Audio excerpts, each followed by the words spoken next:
পড়ছিলাম মাটির পিঞ্জর, কলমে নুরায়েশা মাহানুর। পর্ব সংখ্যা 14। দৃষ্টির চলার পথের শেষ বিন্দুতে আটকে আছে উজানের চাহনি। দু চোখে লেপ্টে থাকা সেই নীরব নিবেদনটুকু স্পষ্ট দেখে ফেলে অরুণা, তবুও কিছু বলল না। দৃষ্টি পুরোপুরি দৃষ্টিপথের বাইরে যেতেই হঠাৎই উল্টে বসল উজান। মায়ের চোখে চোখ রাখল দৃঢ়তায়।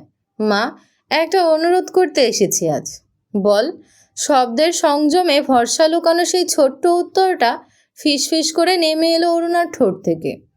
এখন আর আগের মতো কথার দীর্ঘ দেয়াল গড়ে রাখে না সে। সময়ের অনাহত রোদে অভিমানের বরফও ধীরে ধীরে গলে পড়ে মাটির গভীরে। অরুণার অভিমানও কিছুটা কমেছে। অরুণার কথার মাঝে হঠাৎ করেই উজান মায়ের হাতটা চেপে ধরল। একটা শুষ্ক তৃষ্ণার মতো শব্দহীন ঢোক গিলে নিয়ে দগ্ধ গলায় বলে উঠল, মা, আমি দৃষ্টিকে বিয়ে করতে চাই। এইবার কোনো আবেগের ঠোকাঠুকি নয় কোনো ভুল ভ্রান্তির অন্ধত্ব। পূর্ণ মস্তিষ্কে, পূর্ণ আত্মায় আমি তাকে চাই, নিজের বলে চাই। আমি জানি সেদিন আমি অপরাধ করেছিলাম, কিন্তু এবার আমি সেই ভুলগুলোকেই শুদ্ধ করতে চাই মা। অরুণার দৃষ্টি স্থির, কিন্তু চোখের পলকে লুকিয়ে থাকা বিস্ময়ে কাঁপছে। উজান আরও এক ধাপ এগিয়ে আসলো, কণ্ঠ আরও নিচু করে বলল, প্লিজ মা, এই একটা অনুরোধ রাখো। আমি প্রতিজ্ঞা করছি তার প্রতিটি কষ্টের জায়গায় আমি সুখ লিখে দেব। তার অভিমানে আমি আদরের প্রলেপে রাখবো, ভালোবাসায় ঢেকে রাখবো তার প্রতিটি ভাঙা স্বপ্ন। শেষ নিঃশ্বাস পর্যন্ত তার ছায়া হয়ে পাশে থাকবো মা। প্রয়োজনে ওর পা ছুঁয়ে ক্ষমা চাইতেও পিছপা হব না আমি। শুধু একবার আমার এই অনুরোধটা গ্রহণ করো মা। ছেলের চোখে এমন নিবেদন, এমন অবিচল মিনতি অরুণার ভিতরে শৈত্যপ্রবাহ বইয়ে দিল। বুকের গহীনে কোথাও একরাশ কষ্টের কুয়াশা জমে উঠল, কিন্তু তারপরও কিছু সত্য আছে যা ছুরি হয়ে বিদ্ধ করলেও বলা ছাড়া উপায় থাকে না। অরুণা ধীরে ভারী হাত তুলে রাখল উজানের মুঠে আঁকা হাতের ওপর। চোখে চোখ রেখে এক নিঃশ্বাসে উচ্চারণ করল, দৃষ্টি বিবাহিত উজান। সেই একটি বাক্য বজ্রাঘাত হয়ে ধসে পড়ল উজানের মাথার উপর। শব্দগুলো বাতাস কেটে এসেছে ঠিকই, কিন্তু বুক চিরে গেছে তীক্ষ্ণ ধারালো শিলার মতো। দৃষ্টি বিবাহিত? কার সাথে? কবে? জড়ানো কণ্ঠে শ্বাসরুদ্ধ কষ্টে উজান ফিসফিস করল, কি বললে মা? মনে হচ্ছে এই কণ্ঠ ওর নিজের নয়, কেউ বুকের ওপর পাথর চেপে রেখেছে। অজানা বিষে দগ্ধ হচ্ছে চারপাশ। অরুণা গম্ভীর এক দীর্ঘশ্বাস ফেলে থমথমে কণ্ঠে বলল, হ্যাঁ উজান, দৃষ্টি বিবাহিত। যেদিন তুই ওকে ভরা মজলিসে ফেলে রেখে চলে গিয়েছিলি, সেদিনই আমি ওর বিয়ে দিয়ে দিয়েছি। আমি আর একটু অপেক্ষা করিনি, কারণ আমার মেয়ের গায়ে আমি আর কাউকে আঙুল তুলতে দেইনি। নতুন করে তার গায়ে আর কোনো কলঙ্কের দাগ লাগতে দেইনি। অরুণার প্রতিটি শব্দ পাথর হয়ে উজানের বুকের উপর এসে পড়ছে। উজানের চোখের পাতায় রক্ত জমে উঠেছে, ঠোঁট কাঁপছে। না না মা, তুমি আমার সাথে মজা করছো তাই তো? তুমি আমাকে শাস্তি দিতে চাইছো বলে এসব বলছো তাই না মা? প্লিজ বলো এটা সত্যি না? অরুণা কঠিন কণ্ঠে বলল, আমি যা বলেছি তাই নির্মম সত্যি উজান। এই সত্য মেনে নেওয়া ছাড়া এখন তোর আর কোনো পথ নেই। অরুণার হাতটা ছেড়ে দিল উজান। এতক্ষণ আঁকড়ে ধরা সেই আশ্রয়টাই এখন বিষ হয়ে উঠেছে তার কাছে। ভেতরের সব আরতি, সব চাওয়া কাচের মতো ভেঙে পড়েছে তার। ধ্বংসস্তূপে দাঁড়িয়ে শুধু শ্বাস নিচ্ছে এক বোবা পুরুষ। গলায় জমে থাকা কষ্টের ভার ঠেলে সে কোনো মতে উচ্চারণ করল, কার সঙ্গে দৃষ্টির বিয়ে হয়েছে মা? সাইফ, শেখ ইস্তিহাদ সাইফ। কোন সাইফ? চেয়ারম্যান তাজউদ্দিন শেখের ছেলে সাইফ, দৃষ্টির চাচাতো ভাই। এইবার শব্দগুলো উজানের মাথার ভেতরে ঘন্টার মতো বেজে উঠল। প্রতিটা বাক্য ধ্বংস করে দিচ্ছে তার আত্মার ভিতর। চোখে অন্ধকার নেমে আসছে, চারপাশ ঘুরছে। সে অনেক কিছুই জানতে যাচ্ছে, অনেক প্রশ্নই তার মাথার ভেতর ঘুরপাক খাচ্ছে, কিন্তু কিছুই বলতে পারছে না। তার সাথে কি এটা অন্যায় হয়েছে, নাকি সে অন্যায় করেছিল দৃষ্টির সাথে? ভুল তো সে স্বীকার করতে চেয়েছিল, শোধরাতে চেয়েছিল, তবে কেন এতটা নির্মমভাবে সময় তার দিকে পিঠ ফেরালো? একটি সুযোগে কি তার প্রাপ্য ছিল না? একবার, শুধু একবার ভালোবাসাকে প্রমাণ করার মতো একটি সময়ও পেল না। মা, তুমি পারলে পারলে দৃষ্টির বিয়ে দিতে। অরুণা এবার স্থির তাকালো ছেলের দিকে। মুখের চোয়াল শক্ত হয়ে এলো তার। কেন পারবো না? বলো তো, কেন পারবো না আমি? যে কলঙ্কের গল্প শুনে তুই মুখ ফিরিয়ে নিয়েছিলি, সেই একই কলঙ্ক জানার পরেও সাইফ মাথা নত করে দৃষ্টিকে নিজের বলে গ্রহণ করেছে। একটু থেমে গম্ভীর শ্বাস নিল, গলার মধ্যে দলা পাকালো, কিছু গিলে নিয়ে আবার বলল, সেদিন একবারও কি ভাবলি মেয়েটার কি হবে? সমাজের চোখে কলঙ্কিত হয়ে পড়া সেই নিষ্পাপ মুখটা কোথায় ঠাঁই পাবে? এত এত কলঙ্কের বোঝা নেই, কী করেই বিষভূমিতে টিকে থাকবে মেয়েটা? কি নিয়ে বাঁচবে সে? কোন সাহসের সামনে হাঁটবে? তুই তুই সেদিন নিজের অহংকারের ঘূর্ণিতে তলিয়ে মেয়েটাকে ভীষণভাবে একা ফেলে চলে গিয়েছিলি। আর ঠিক সেই একলা ভঙ্গুর মানুষটাকেই সেদিন আগলে নিয়েছিল সাইফ। কোনো ভাবনা চিন্তা ছাড়াই নিঃস্বার্থভাবে নিজের অর্ধাঙ্গিনী বানিয়ে নিয়েছে। ওজান থরথর করে কাঁপছে, বুকের ভিতর চিৎকার করছে হৃৎপিণ্ড। হ্যাঁ, আমি মানছি, আমি তখন অনেক কিছুই মেনে নিতে পারিনি, কিন্তু তাই বলে তুমি? বাক্যটা শেষ হওয়ার আগেই অরুণা হাত বিদ্যুৎ গতিতে উঠালো। অন্ধকারে বাজ পড়ার মতো শব্দটা ঠাস করে ছড়িয়ে পড়ল ঘরের নিস্তব্ধতায়। উজানের গাল লাল হয়ে উঠল মুহূর্তেই। কি, আমি কি করলাম বল? 5টা বছর, শুনছিস তুই? 5টা বছর পর তুই ফিরে এসেছিস এই বাড়িতে। এতদিনে কত কিছু পাল্টে গেছে। সময় নদীর মতো কেবল বয়ে যায়নি, ভাসিয়ে নিয়েছে কত শত সম্পর্ক, কত প্রতিজ্ঞা। প্রতি মুহূর্তে জীবন কেমন উল্টে পাল্টে দিয়েছে দৃষ্টির পৃথিবী। সেটা সেটা তোর কল্পনারও বাইরে। আর তুই ভাবছিস আমি ওকে তোর জন্য আগলে রেখেছি? না উজান, কখনো না। আমি তাকে আমার নিজের মেয়ে ভেবেছি, রক্তের চেয়েও আপন। আর আমার মেয়েকে যে যন্ত্রণায় ফেলে গিয়েছিলি তুই, আমি সেই যন্ত্রণার মুখোমুখি তাকে আর এক মুহূর্তও দাঁড়াতে দিইনি। তুই কাপুরুষ, আর সাইফ সে একজন সুপুরুষ, মেরুদণ্ড নিয়ে জন্মানো এক পুরুষ, যে প্রতিজ্ঞা রক্ষা করতে জানে।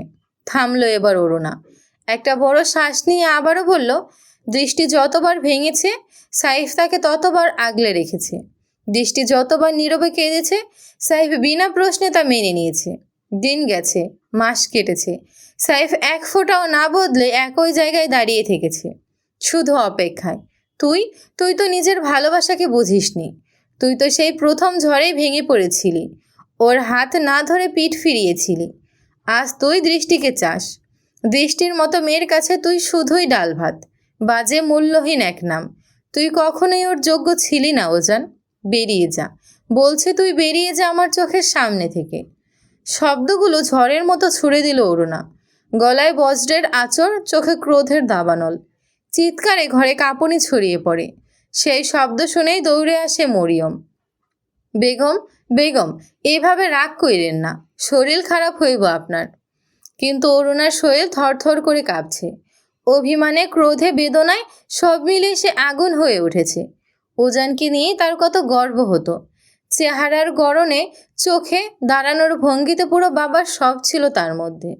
কেবল স্বভাবে ছিল না। উজান সে বাবার আদর্শ ভুলে গিয়ে হয়ে উঠেছে একজন পলায়নপর। মরিয়ম কি করবে বুঝে উঠতে পারছে না। এ মুহূর্তে কিছু বললে তা বিপর্যয়ের আগুনে ঘি ঢেলে দেবে। সে একবার অরুণের দিকে তাকাচ্ছে, আবার উজানের দিকে তাকাচ্ছে। অবশেষে নীরবতার ভার বইতে না পেরে উজান উঠে দাঁড়ালো। এক পা, তারপর আরেক পা। লজ্জায় আর পরাজয়ে ওজন টানতে টানতে সে সেখান থেকে চলে গেল। পিছনে রেখে গেল একটা ধ্বংস হওয়া সম্পর্ক, একটা অপূর্ণ ভালোবাসা, আর একজন মা। তাজউদ্দিনের অফিস কক্ষের বাতাসে থমথমে উত্তাপ। আলোচনার ছায়ায় চাপা পড়ে থাকা শব্দগুলো গলায় কাটা হয়ে আটকে আছে। সাইদুলের কণ্ঠে রাগ, এর মাঝেই টুকটাক কথা কাটাকাটিও হয়ে গেছে। এই সময় সাইফ এলাকার এক প্রান্তে ব্যস্ত। ফোন পেয়ে ইমন একের পর এক ডেকে যাচ্ছে তাকে। ভাই, সাইদুল এবার পুরো নাটক শুরু করেছে। আরে কিছু হবে না, চল, স্বভাবসুলভ ধীর স্বরে বলে উঠল সাইফ। এরপর নিজের হাত ইমনের পিঠে একটা ঠাস করে চাপড় মেরে হালকা হাসলো। ইমন বাইকের চাবি ঘোরাতেই চোখ পড়ল একটা ছোট্ট বোতলে। চাবির গোছায় দুলে ওঠা সেই স্পর্শে মুখে হাসি ফুটে উঠল তার। নীলিমা নিজে হাতে বানিয়ে দিয়েছিল বোতলটা। সাইফ নতুন বাইক কেনার পর নিখুঁত যত্নে চাবি ডিঙে সেটা পরিয়ে দিয়েছিল সে। সাইফও আর সেটা সরায়নি কখনো। পুতুলটা একটা নীরব প্রতিশ্রুতি হয়ে ঝুলে আছে তার প্রতিদিনের যাত্রায়। প্রতিবার বাইক চালাতে গেলে ইমনের চোখে পড়ে সেই পুতুল, আর মুখে ফুটে ওঠে একরাশ লুকোনো আনন্দ। লুকিং গ্লাসে চোখ রেখে সাইফ দেখতে পেল ইমন মিটিমিটি হাসছে। কল্পনার কারখানা হয়তো সে এখন 7 পাক ঘুরছে মালা হাতে। পিছন থেকে গম্ভীর গলায় সাইফ বলে উঠল, জেগে জেগে কি বিয়ের স্বপ্ন দেখো সে শালা? গাড়ি চালা, নাইলে থাপড়ায়া বাইক থেকে ফালাই দিমু। ইমন কাঁধ কুচু করে হাসল। গ্যাস দিয়ে বাইক ছেড়ে দিল দ্রুত গতিতে, কিন্তু মনে মনে ফোঁস করে বলে বসল, আমি আপনার শালা না, না আপনি আমার শালা। এটা আগে ঠিক করেন ভাই। বাবা আসবো? সাইফের কণ্ঠে ভারসাম্যপূর্ণ স্নিগ্ধতা, অথচ সেই এক টুকরো শব্দেই ঘরে উপস্থিত সবাই একসাথে ঘাড় ঘুরিয়ে তাকালো দরজার দিকে। দরজার চৌঘাটে দাঁড়িয়ে আছে শেখ ইস্তিহাদ সাইফ। চোয়ালে স্পষ্ট আত্মবিশ্বাস, চোখে স্ফটিকের মতো ধীর আগুন। তার চোখে চোখ পড়তেই সাইদুল ঠোঁট বাঁকিয়ে বলেই ফেলল, এই তো এসে গেছে চেয়ারম্যান সাহেবের গুণধর পুত্র। আসুন আসুন, আপনার জন্যই তো এই সমাবেশের আয়োজন। কিন্তু সাইফের চোখের পাতা পর্যন্ত নড়ল না। এক ফোঁটা চাহিনেই সে ছুড়ে দিল না সাইদুলের দিকে। মনে হলো সাইদুল ওই ঘরের বাতাসের চেয়েও মূল্যহীন তার কাছে। তার চাহনি স্থির শুধু এক জায়গায়, তাজউদ্দিনের চোখে। তাজউদ্দিন চোখের ইশারায় ছেলেকে ভেতরে ডেকে নিল। সাইফ ধীর পায়ে মাথা উঁচু করে ঘরে প্রবেশ করল। সাইদুল সেই মুহূর্তে অনুভব করল এক অসম্ভব অপমান। সবার সামনে তাকে এইভাবে উপেক্ষা করা, তার অহংকারে আগুন ছুড়ে দেওয়া। বাবা কি হয়েছে? এইভাবে হঠাৎ জরুরি ডেকে আনলে কেন? সাইফের কণ্ঠে স্থিরতা। তাজউদ্দিন ঠান্ডা গলায় উত্তর দিলেন, ওনারা তোমার নামে অভিযোগ এনেছে ইস্তিহাদ। ওনাদের ছেলে সজল নাকি তাকে খুঁজে পাওয়া যাচ্ছে না। সাইফ এক মুহূর্ত থেমে তাকালো, তারপর ভ্রু কুঁচকে জবাব দিল, তো তাদের ছেলেকে যদি পাওয়া না যায় তার দায় আমার ঘাড়ে আসে কিভাবে? ওনার ছেলে কি শিশু? এবার পাশ থেকে গম্ভীর গলায় কথায় ছেদ পড়ল, মিস্টার সাইফ, এই বিষয়ে সাইদুল সাহেব একটি লিখিত অভিযোগ জমা দিয়েছেন। আমরা সন্দেহ করছি সজলের ব্যাপারে আপনি হয়তো কিছু জানেন। কথাটা বলে উঠল পুলিশের একজন কর্তব্যরত কর্মকর্তা, গলায় কড়া ভাব। সাইফ ধীর মাথায় পুলিশের দিকে তাকালো, চোখে বিরক্তির সূক্ষ্ম রেখা। এখানে যে অভিযোগ নয়, নাটক চলছে তা সাইফ জানে, আর এই নাটকের গল্পও সে জানে। তাই জেনে শুনে অভিনয় অংশ সে নেবে না। দেখুন, সাইফ থেমে গেল এক মুহূর্ত, চোখ নামিয়ে ধীরে তাকালো পুলিশ অফিসারের ব্যাজের দিকে। চোখ বুলিয়ে নামটা একবার পড়ে নিল, আজাদ হোসেন। এরপর একেবারে চোখে চোখ রেখে দৃঢ় কণ্ঠে বলল, দেখুন আজাদ সাহেব, ওনার ছেলের সাথে আমার কোনো ধরনের কোনো সম্পর্ক ছিল না, নেই, ভবিষ্যতেও থাকবে না। আর সজলকে, 10 বছরের শিশু, পূর্ণবয়স্ক একটা লোক কোথায় গেল, কি করলো, সেটার দায় আমি কেন বহন করব? যেখানে একজন প্রাপ্তবয়স্ক নিজের জীবনের সিদ্ধান্ত নিজে নেয়, সেখানে তার অদৃশ্য হয়ে যাওয়ার দায় আমার গায়ে লাগানোর মানে কি? সাইফ এক পা এগিয়ে এলো, গলার স্বর একটু শানিত হলো। আর ওকে মিসিং বলছেন তো? প্রথমেই বলুন কবে থেকে, ঘন্টা না দিন, নাকি আপনারা ভাবছি মিসিং হতে পারে এই অভিযোগে হাজির হয়েছেন? আজাদ একটু ধাক্কা খেলো সাইফের যুক্তির সামনে, কিন্তু পরক্ষণে নিজেকে গুটিয়ে নিয়ে পাল্টা কথা ছড়ল। সেদিন কলেজ থেকে সজলকে বহিষ্কার করা হয়েছিল আপনার প্রভাবেই। তবে প্রশ্ন হচ্ছে, সেই ঘটনার পরদিন তাকে আপনার সঙ্গে কলেজের পেছনে দেখা গেছে। বলুন তো, সেখানে আপনারা কি করছিলেন? সজল কেন ছিল সেখানে? সাইফ এবার থামল, আগের মতোই স্পষ্ট স্বরে বলে উঠল, তেমন কিছু না অফিসার, ওকে গাছের সঙ্গে বেঁধে রেখেছিলাম। সাইফের গলা একটুও কাঁপল না, বরং কণ্ঠে আশ্চর্যজনক স্বাভাবিকতা। আমার ওয়াইফের ইচ্ছে ছিল মৌমাছির কামড় খাওয়াবে ওকে, কারণ সে তার সাথে অসভ্যতা করেছিল। কিন্তু সে বেচারি এতটাই কোমল হৃদয়ের যে শেষ মুহূর্তে আর করল না। আমরা ওকে ছেড়ে দিয়েছিলাম, সে চলে গিয়েছিল। তারপর কোথায় গেল, কাকে দেখলো, কি করলো, সত্যি বলতে সেটা আমাদের আর জানার নেই। ঘরের ভেতর নেমে এলো হিম শীতল স্তব্ধতা। আজাদ চুপ করে রইল মুহূর্ত দুয়েক। চোখের পলকে ধরা পড়ল একরাশ বিস্ময়। এত সহজে, এত নির্লিপ্ত ভঙ্গিতে নিজের দোষ স্বীকার, আজাদ নিজের জীবনে অনেক অপরাধী দেখেছে। কেউ ভয় পেয়ে চুপ করে যায়, কেউ ব্যর্থ চেষ্টা করে নিজেকে নির্দোষ প্রমাণের। কিন্তু সাইফ, এই ছেলে একটুও ভয় পাচ্ছে না। আপনি একটা লোককে গাছের সঙ্গে বেঁধে রেখেছেন, আর সেটা আবার এমন নির্লজ্জ গর্বের সাথে বলছেন।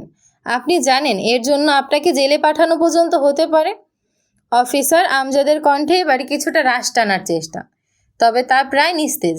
সাইফ ভ্রু নাচিয়ে ঠান্ডা স্বরে উত্তর দিল, হলে হবে অফিসার, আমার তাতে কোনো আপত্তি নেই। তবে সজলকে যদি খুঁজে পান আমাদেরও একটু জানিয়ে দেবেন দয়া করে। আমার ওয়াইফের সাথে অসভ্যতা করার দায়ে ওরও তো কিছুটা সময় জেলের ভাত খাওয়া উচিত, তাই না? অন্তত দুজন মিলে একটা কামরায় কিছু মূল্যবান সময় কাটাতে পারবো। সাইফের এমন নির্লিপ্ত সুতীক্ষ্ণ জবাবে কণ্ঠ আটকে গেল আজাদের। অন্যদিকে সাইদুল তখন থেকে একদম নীরব। তার মুখে আর আগের ঔদ্ধত্য নেই। সাইফের সেই এক ঘুষির স্মৃতি এখনো গালের হাড়ে কাঁপন তোলে। উপরন্তু চেয়ারম্যানের ছেলে বলে কথা, সোজা সাপটা কিছু বলতেও সাহস পাচ্ছে না কেউ। তাজউদ্দিন এবার ধীর গলায় ছেলের দিকে তাকিয়ে জিজ্ঞেস করলো, ইস্তিহাদ, তুমি কি সত্যিই কিছু জানো না সজলের ব্যাপারে? সাইফ এবার একটু মাথা নিচু করে রেখে চোখে প্রশান্ত নির্লিপ্ততা নিয়ে জবাব দিল, না বাবা, আমি এই ব্যাপারে সত্যিই কিছু জানি না। শুনছেন তো অফিসার, আপনারা যদি কিছু জানার থাকে নির্দ্বিধায় জিজ্ঞেস করুন, আর যদি কোনো প্রমাণ থাকে তাও সামনে আনুন। প্রমাণ ছাড়া এই দেশের আইন কিছুই করতে পারে না, সেটা তো নিশ্চয়ই আপনার জানা আছে। তাজউদ্দিনের কণ্ঠে চিরচারিত ধীরতা, তবে এর নিচে জমে থাকা দীর্ঘ রাজনৈতিক অভিজ্ঞতা ও অবস্থান স্পষ্টভাবে টের পাওয়া গেল। অফিসার আজাদ সামান্য চুপ করে থাকলেন। এদিকে সাইদুল গলা সাফ করে কিছু বলতে যাবে, ঠিক তখনই টুং করে তার ফোনে এলো এক নতুন মেসেজ। সুর ভেঙে গেল। কথা গিলে ফেলে মুহূর্তে পকেট থেকে মোবাইলটা বের করে স্ক্রিনে চোখ রাখলো। চোখের ভেতর চকচক করে উঠল কিছু, আর মুখে হালকা উত্তেজনা রং বদলে ভীরু হয়ে গেল। মেসেজটা দেখা মাত্র সে কোনো মতে মোবাইলটা আড়াল করতে চাইল, লুকাইতে চাইল সেটার অস্তিত্বটাই। কিন্তু অফিসার আজাদ এত সহজে ছেড়ে দেওয়ার মানুষ নয়। আজাদ শানিত গলায় বলে উঠল, কি লুকাচ্ছেন মিস্টার সাইদুল? সজলের ব্যাপারে কি কিছু জানতে পেরেছেন? সোজা করে বলুন মেসেজটা কার কাছ থেকে এসেছে। সব চোখ এখন সাইদুলের হাতে ধরা মোবাইলের দিকে। না না, তেমন কিছু না, আমার একটা ব্যক্তিগত মেসেজ মাত্র। সাইদুল গলা কাঁপিয়ে কথাটা বলল। হাতটা অবচেতনে পকেটের দিকে চলে যাচ্ছিল ফোনটা লুকাতে, কিন্তু তখনই পেছন থেকে গলা ভেসে এলো, কেন মিথ্যা বলছেন সাইদুল সাহেব? সবচেয়ে অপ্রত্যাশিত মুহূর্তে সবচেয়ে সোজাসাপটা কণ্ঠটা ছুড়ে দিল এমন। তার চোখ তীক্ষ্ণ, আর সময় ঠিকমতো ধরার অভ্যেস পুরনো। সাইদুল যখন ফোনটা বের করেছিল তখন ইমন পেছন থেকে ঝুঁকে দেখেছিল স্ক্রিন। সেখানে যা লেখা ছিল তা দেখেছিল ইমন। অফিসার, সজলের মেসেজ ছিল ওটা, আমি নিজে চোখে দেখেছি। ইমন থামলো, তারপর এক ঝলক তাকালো সাইফের দিকে। সাইফ ঠোঁট বাঁকিয়ে হালকা এক হাসি দিল। তাতে উপহাস নেই, আছে প্রশংসার নীরব স্নেহ। চোখের ইশারায় বলল, গুড বয়। ইমন সেই ইশারায় মাথা নিচু করে বিনয়ের সাথে গ্রহণ করলো। অফিসার আজাদ আর সময় নষ্ট করলেন না। সাইদুলের হাত থেকে মোবাইলটি নিয়ে মেসেজটা পড়তে শুরু করলেন। বাবা, আমি ইন্ডিয়া চলে এসেছি। তোমাকে জানাইনি কারণ তুমি আমাকে আসতে দিতে না। এত বড় অপমানের পর আমি আর আগের মতো থাকতে পারতাম না, তাই আমাকে এই সিদ্ধান্ত নিতেই হলো। আসার ব্যাপারে এখন কিছু বলতে পারছি না, আর আমাকে মেসেজ বা কল দেবার চেষ্টা করো না। আমি সব কিছু চেঞ্জ করে ফেলবো। ভালো থেকো। পিনপতন নিস্তব্ধতা নেমে এলো ঘরে। সাইফ একটু ঠান্ডা হওয়ার শ্বাস ছাড়ল। তার ঠোঁটের কোণে এবার কৌতুক মেশানো তৃপ্তির হাসি। অফিসার এবার সোজা তাকালো সাইদুলের দিকে, কণ্ঠে চাপা ধমক। এই রকম অভিযোগ দায়ের করার আগে একবার নিজের ছেলের লোকেশনটা চেক করে নিতেই পারতেন। সাইদুল সাহেব, অন্যের বিরুদ্ধে অভিযোগ আনার আগে নিজ সন্তানের গতিবিধি, অবস্থান, সত্য মিথ্যা সবকিছু যাচাই বাছাই করা আপনার দায়িত্বের মধ্যে পড়ে। আপনার এই অযথা অভিযোগের জন্য এখন আমি চাইলে আপনার বিরুদ্ধে মানহানির মামলা করতে পারি। সেটা নিশ্চয়ই জানা আছে আপনাদের। গর্জে উঠল তাজউদ্দিন। চেয়ার থেকে খানিকটা ঝুঁকে এলো, কণ্ঠে প্রবল নিয়ন্ত্রণ ও রোষের সংমিশ্রণ। তার চোখে একজন বাবার ক্ষোভ। যার ছেলেকে ভিত্তিহীন অপবাদ দিয়ে প্রশ্নবিদ্ধ করা হয়েছে। সাইদুল মুহূর্তেই চোরের মতো কুঁকড়ে গেল। এই সময় অফিসার আজাদ সামনের দিকে এগিয়ে এসে মাথা নিচু করে বললেন, সরি স্যার, আপনাদের অকারণে বিরক্ত করেছি। আপনারা ক্ষমা করে দিন মিস্টার সাইফ। সাইফ তখন নিজের অভ্যস্ত সৌজন্যতা রক্ষা করেই বলল, ইটস ওকে অফিসার। চলার আগে আজাদ একটু থামলেন। পা ঘোরাতে ঘোরাতে হালকা করে ফিরে তাকালেন সাইফের দিকে। আমরা চলি। ওহ, আরেকটা কথা বলি সাইফ সাহেব, I like your attitude, keep it up. চোখ টিপে হালকা হেসেও ফেললেন তিনি। সাইফও চোখে ঠোঁটে ছোট্ট একটা হেসে সম্মতি জানালো। সাইদুল কোনো কথা বলার সাহস পেল না। গলা গুটিয়ে আসা একরাশ লজ্জা আর অপমানে সে শুধু সঙ্গ দিল আজাদকে। দুজন একসাথে দরজা পেরিয়ে বেরিয়ে গেল।